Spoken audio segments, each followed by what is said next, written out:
Welcome! And thank you for coming to this exclusive showing at Theater of Convenience, where we have no set schedule and only do theater at our own convenience. Before we begin our play, let us go over some Zoom conventions for this reading. This script includes asides to the audience, so when the characters are leant away from the camera like so, they're speaking to each other in the scene.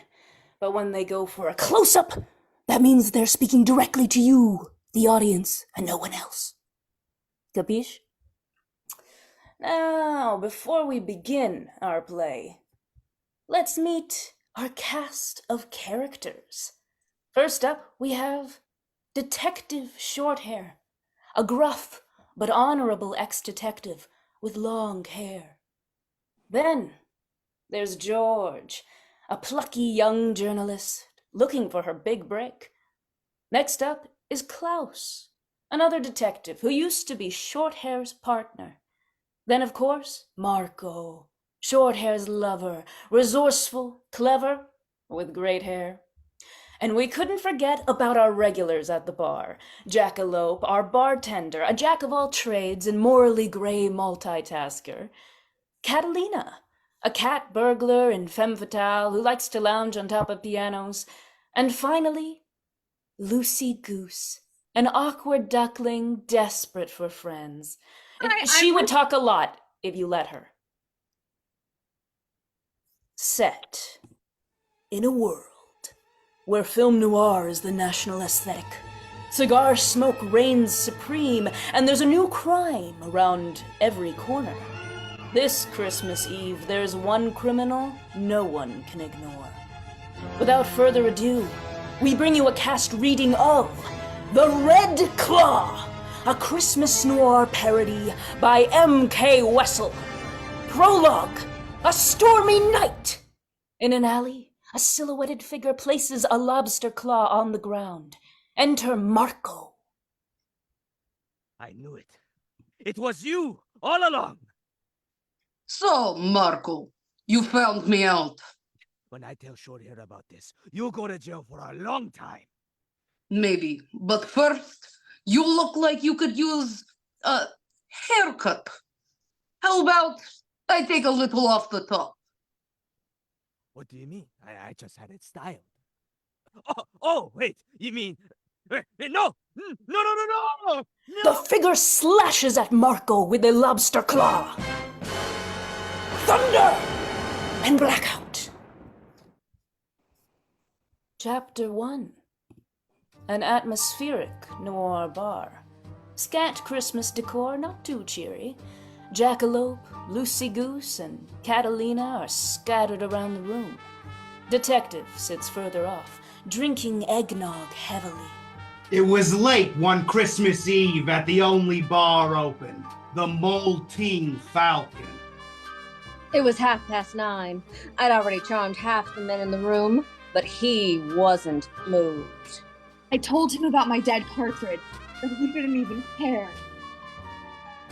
He didn't talk much these days, not since the death of his lover. Marco!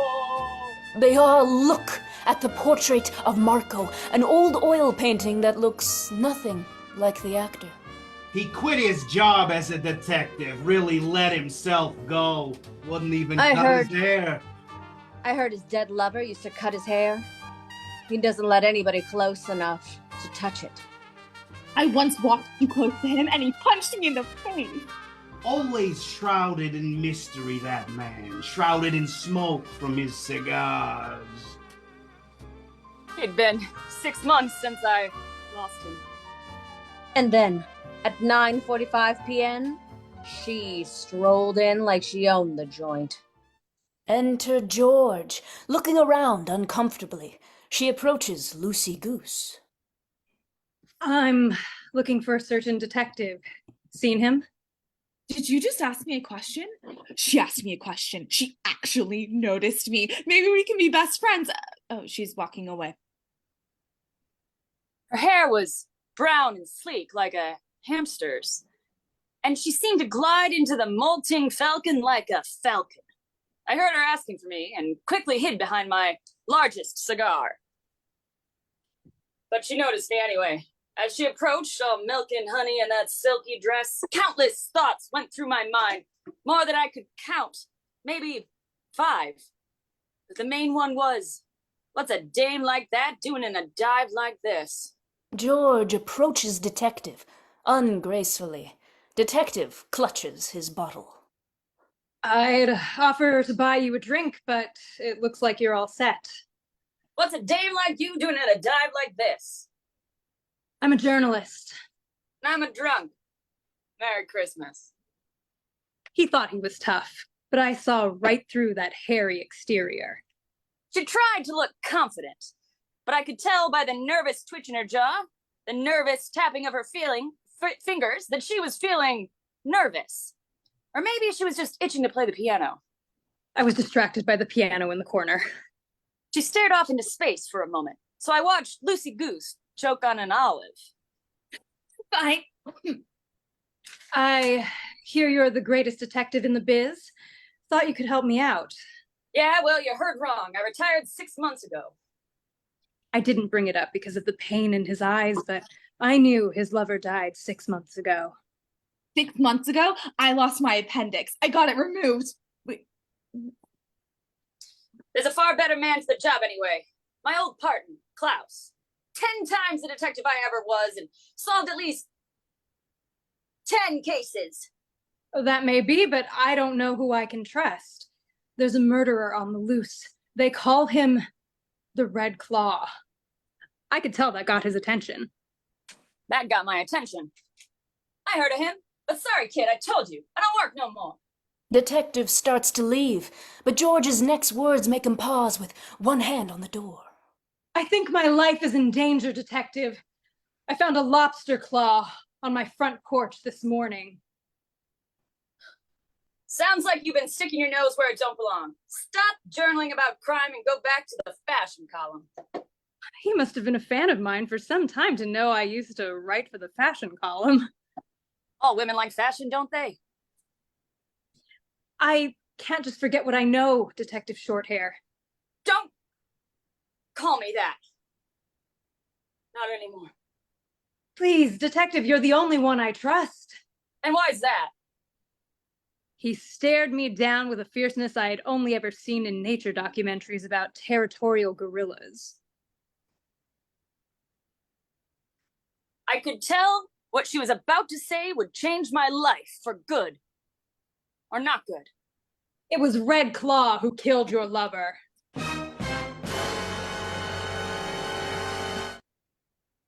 I didn't know that. He didn't know that. How do you know that?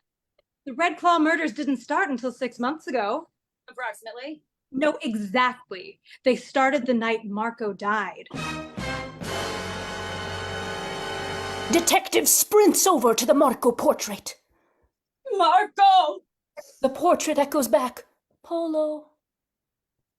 A darkness fell over his features, but it wasn't just the lighting cue. It was guilt. I'm sorry, Detective Hare, but there's nothing you could have done. Red Claw is ruthless. He has less ruth than any other criminal I've come across. I'll think about it, kid. What's your name? She said her name was George. My name is George. Funny name, he said. Funny name. There's someone I gotta talk to first. Meet me back here in a few hours. 1 a.m. Sharp. He left without another word, and he took his bottle with him. Detective returns to grab the bottle. But he didn't pay his bill, so I had to cover it. Hey, you forgot to pay your bill! No Christmas spirit. I left her in that smoky bar, all glossy lips and notebook paper, and headed off to Klaus's office. He worked miles away. I had to stop to throw up a few times, so it took me hours to get there. Chapter 2. Klaus's office. Klaus is at his desk when Detective enters. Blinds cast shadows across the room. Empty stockings line the back wall. It was almost midnight when he stumbled into my office, vomit on his sweater already. Hey, Detective, you don't look so good. There. It wasn't the hair. Here, let me open a window for you. Ah, that's better. Klaus, I have a lead. On the person who killed Marco. Another lead. I think there's a chance this time of catching the bastard. Who is he, Santa Claus? Can it wait a day? Not quite. He calls himself the Red Claw. The Red Claw, eh? Maybe it is the big man.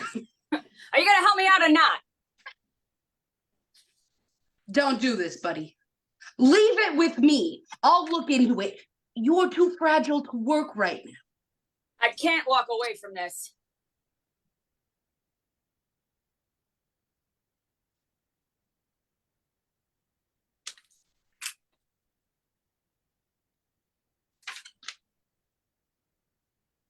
What do you say, Klaus? One last run?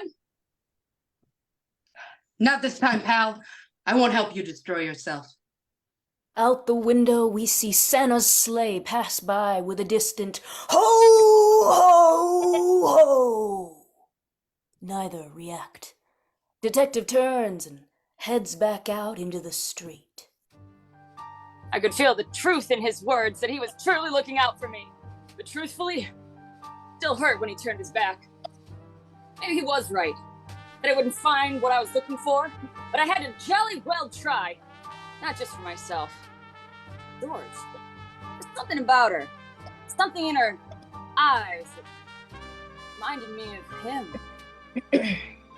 Blackout as the portrait of Marco is illuminated. Chapter 3.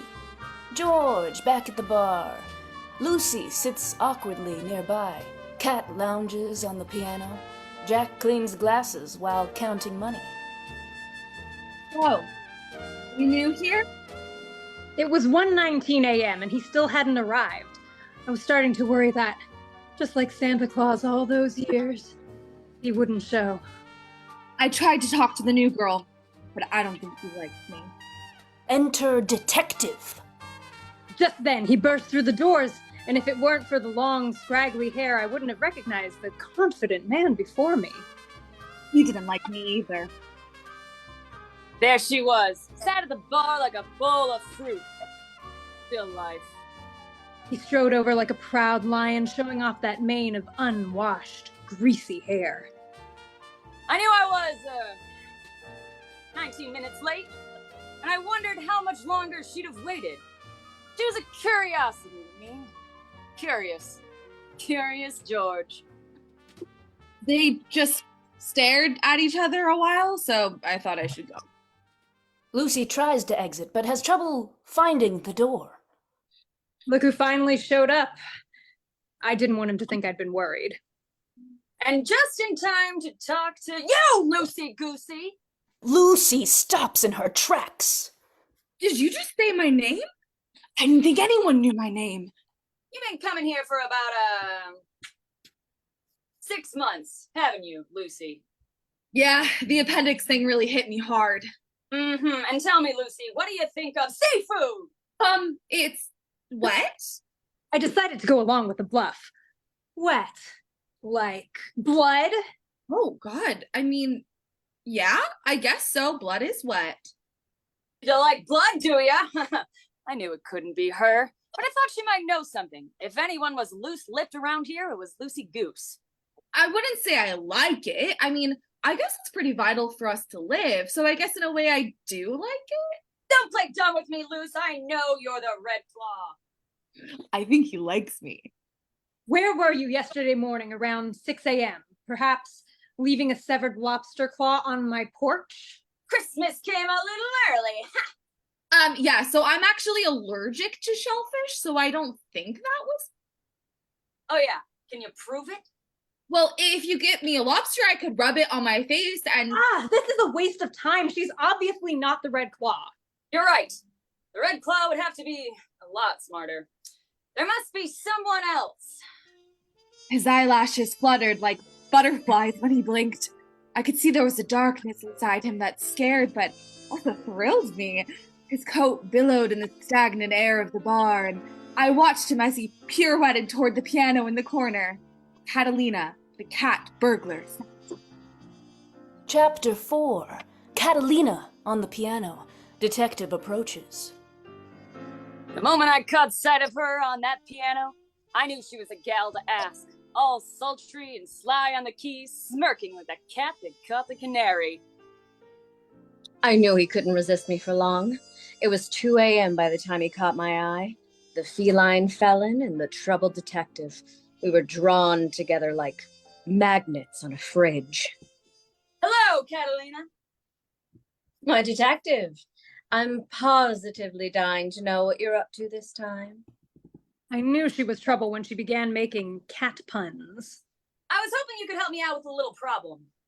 Is it a personal problem or more like a general catastrophe? What do you know about the Red Claw? I didn't like that girl. Too catty. But he said she was important to the case. Don't be rude. She's important to the case. I've only heard whiskers of Red Claw. You're not the only one who's been asking questions about him, you know. A journalist? A detective? No, the third archetype, a vigilante, out for revenge. He's known as the Masked Wolf. You might want to cross paths with him. I'm only interested in Red Claw. Only red? I have some claws for you right here if you'd like. Do you know anything, Catalina? No, I don't. But I bet you all my 9 lives that the wolf would know. It's hunting season, and he's got his eye on seafood. Where do we find this wolf? You don't. The wolf finds you. But if anyone knows anything about him, it's that bartender over there, Mr. Jackalope of all trades. He's probably heard a thing or two. Let's leave this fat cat to her tricks. We're barking up the wrong tree. She wasn't nice, but I admired her wordplay. See you around, Catalina. That's a promise. Bye, Nya. He looked on the verge of confessing his love for me, but I decided to save it for another holiday. I watched his calves as he tiptoed away, all curved and scrumptious, just waiting to pounce. I hoped to see him later that silent night. Chapter 5. Jack at the bar. Detective and George approach as he plays poker with himself. It was 3:45 a.m. by the time they made their way.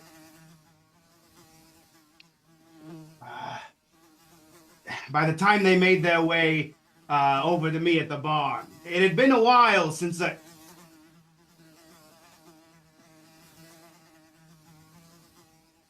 been interrogated. So I wanted to put my best foot forward. I had a hard time deciding which foot was my best, though, so I ended up leaning slightly away from them as a compromise. Jackalope! How's business? Oh, you know, businessy. My partner has some questions for you. Oh, yeah? Like what? You ever hear any howlings about a masked wolf? A wolf, you say? Nothing much. Not really a dog person. No? Then maybe you have a thing for lobster! Oh, lobster, huh? You looking for the Red Claw? You know how to find him? I might have some information for you. Tell us where he is! I could tell you, but what would I get out of it? Maybe doing the right thing for once? Oh, the right thing, huh? I'm ambidextrous. I'd as easily do the left thing. But sure, I'll tell you. If I get something in return. A quid pro quo. Yeah! A squid-do pro. That's right. I want Adobe Pro. In exchange for what I know about the Red Claw. You'll get your Adobe Premiere Pro when you tell us the information! And once it's been invented! I'll take that deal. They execute an elaborate handshake.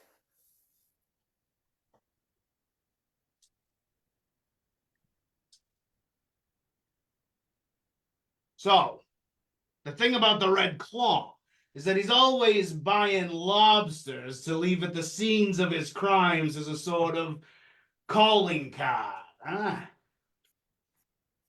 We already know that. I've been following his crimes for months now. Come on, detective, he's got nothing. I'm not finished. If you wants to find the Red Claw, you got to find the man who's been buying all the lobsters. And, I think I see a lobster right over there.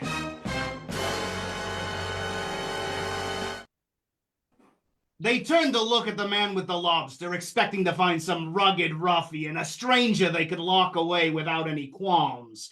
But what they found instead was... Chapter 6. Enter Klaus with a lobster. Klaus? You can't help after all!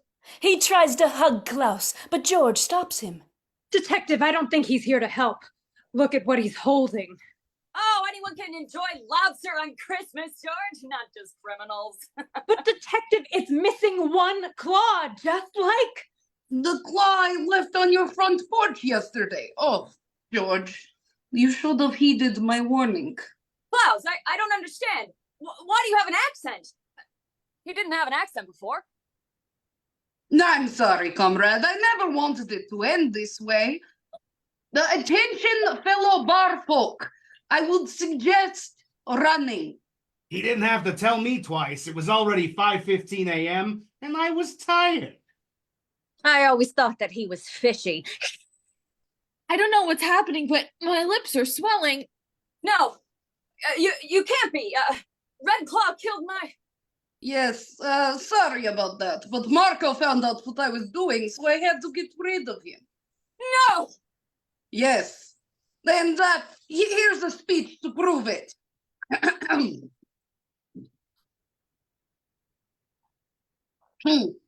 You see, I was a good detective, but I wanted to be a great detective. Dreams come true in America, so I came here. Except you were always better than me. So I started staging crimes I could solve faster than anyone else, even you. And everything was good for a while. But the crimes got more and more complex, and I looked like more and more of a genius. But your Marco didn't believe I could be that clever. He was convinced I was up to something, and he was right. But how rude! So I had no choice. I killed him before I could tell anyone. And then I realized what was to stop the Red Claw from killing again. It would only make Detective Klaus more famous. It's a good speech. But you two were friends. You were like brothers. Yes, but not actually brothers. Like Cain and Abel. Well, no, they were brothers. We're not. What would Mrs. Klaus say?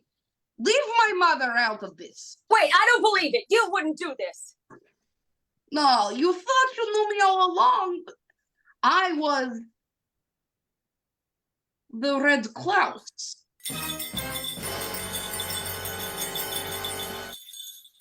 You never cared about me, did you?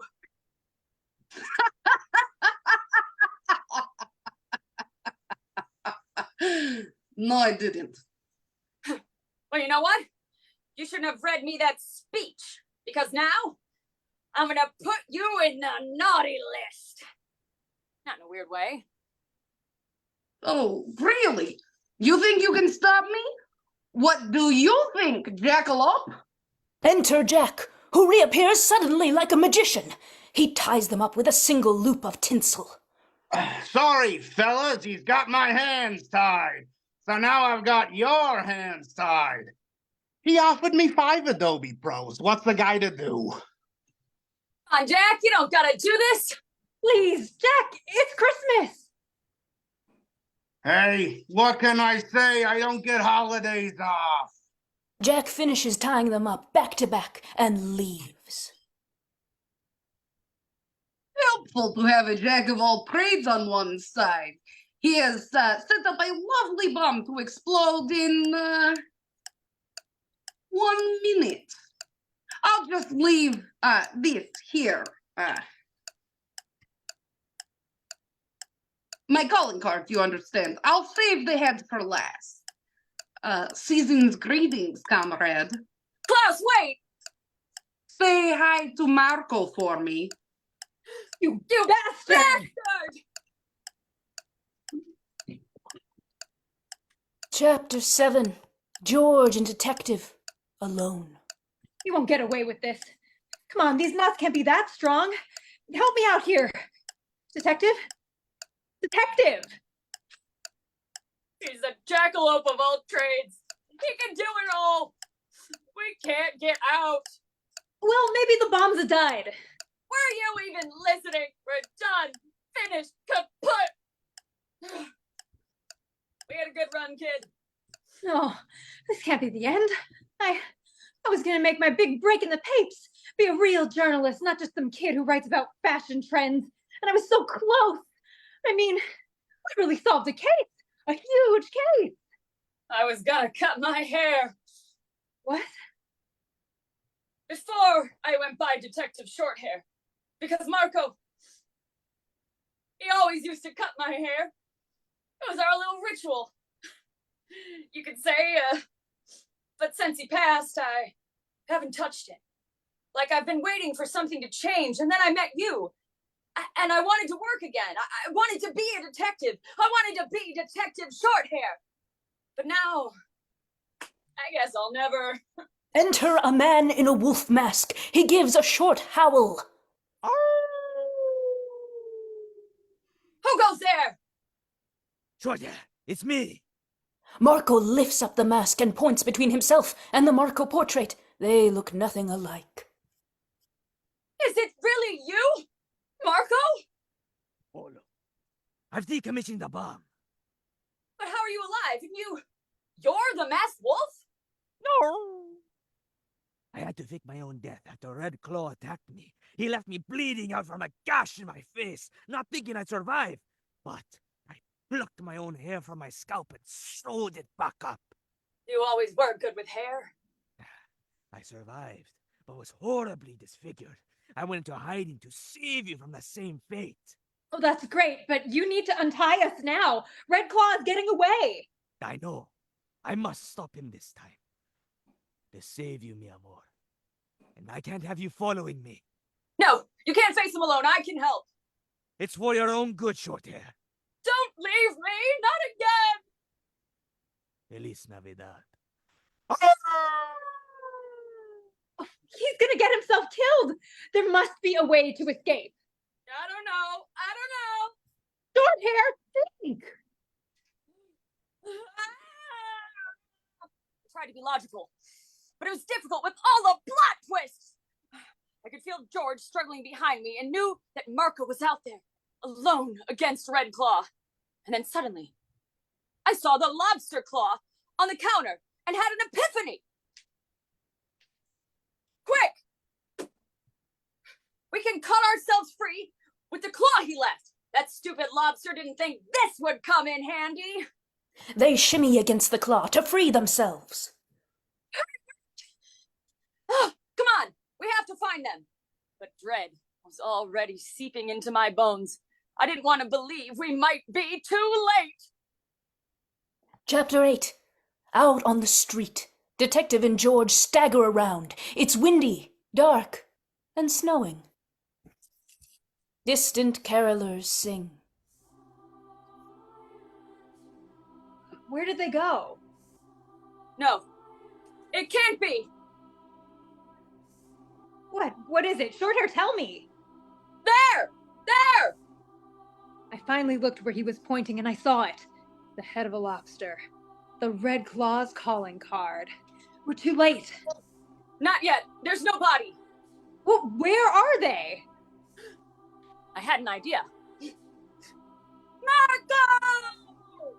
Polo! Up there, on the roof. Lights up on the top of a building where Marco and Klaus are wrestling. I won't let you hurt any more people. The red claw will not go down to the man's well. Yeah, you're being very selfish, lobster man. Marco! Just let him go! He'll kill you! No, short hair. I would let 100 lobsters kill me to keep you safe. Then I will gladly kill you. Then we will die together. Marco! Oh no! It all happened so fast I barely transcribed it in time. But at the moment, the masked wolf and the red claw both fell from the 6-story building to their deaths. 2 bodies fall into the audience. Or maybe just a Santa Claus pillow and a stuffed dog.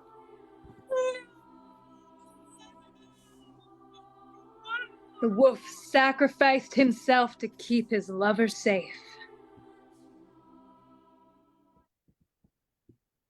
Chapter 9. Back at the bar. All characters have returned, including the bodies of Marco and Klaus. Jack is tied to a chair with tinsel. A little more Christmas cheer than before. The detective and the girl caught me a few blocks away caroling on a street corner, so they brought me back to the Molting Falcon and tied me up. Hey, I said I was sorry, but no one listened. That girl was back, tagging along with Detective Beefcake, but she didn't raise my hackles so much anymore. My doctor said I almost died for my last exposure to shellfish, but these people are my friends, so it was worth it. So it's almost on, and I have one hell of a story for my editor, but what about you, Detective? What are you gonna do? Well, we'll have to move the bodies at some point. Back to retirement? No. Someone has to stop these detectives from becoming crustacean-themed criminals. I think it's time for Detective Shorthair to make a reappearance. Hey, could somebody grab that lobster claw and cut me free? I have a better idea. Better than freedom? Does it involve me? Ooh, are you gonna value my company and respect me as an individual? No.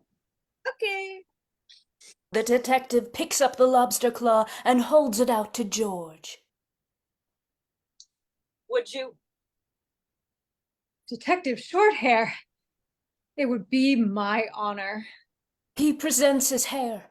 George, teary-eyed, accepts. It was then that I realized I'd never have a chance with that mysterious man. I watched intently as the razor-sharp claw made contact with his greasy locks. And the detective seemed to transform when, as dawn broke over the city at 7:30 a.m. that Christmas morning, George cut his hair. We wish you a Merry Christmas. We wish you a Merry Christmas. We wish you a Merry Christmas and a Happy New Year. And that was The Red Claw by Malia Wessel, starring Emily Steward as Detective Shorthair, Rachael Uyeno as George, Abigail Haugen as Klaus, Tyler J. Haugen as Jackalope, Christine Lamborn as Catalina, Emily Huntingford as Lucy Goose, and Dylan Chace Lee as Marco. Thank you for supporting Theater of Convenience, and enjoy the holiday season!